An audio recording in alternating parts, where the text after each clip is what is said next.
మొత్తానికైతే అరుణాచలంలో మన శివుని దర్శనం అయితే అద్భుతంగా, అమోఘంగా అయితే జరిగిందనమాట.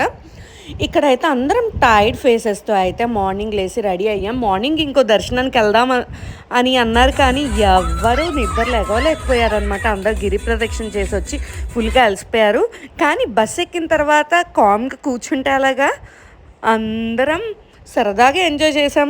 సరదాగా మళ్ళీ సాంగ్స్ పెట్టుకున్నాం, డ్యాన్స్లు వేసాం. ఫుల్ టు ఫుల్ అనమాట. ఫుల్గా ఎంజాయ్ చేసాం. తర్వాత అయితే ఇక్కడ దారిలో చూసారా, నాకైతే ఇవన్నీ అంట మ్యాంగోస్ ట్రాక్టర్స్ అంట. కొన్ని 5 కిలోమీటర్స్ దాకా అయితే ఉన్నాయన్నమాట. 5 to 6 కిలోమీటర్స్ మ్యాంగో ఫ్యాక్టరీ ఉందంట. దానికైతే అలా సప్లై చేస్తున్నారు. నాకైతే వండర్గా అనిపించింది అనమాట. అన్ని లారీస్ అంత డిస్టెన్స్ వరకు చూసాకి.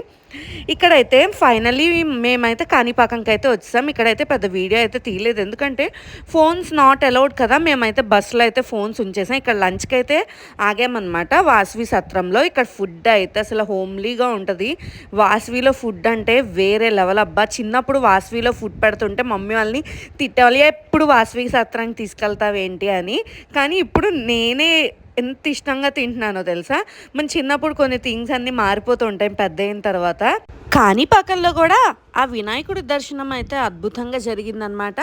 తర్వాత అయితే అందరం అయితే ఫుల్గా భోజనం చేసేసి దర్శనం చేసుకున్నాక ఫుల్గా పడుకున్నాం అనమాట. లేచేసరికి అయితే తిరుపతికి అయితే వచ్చేసాం. ఇక్కడ దిగంగానే మా ఫ్రెండ్స్ అయితే వెల్కమ్ చెప్తున్నారు.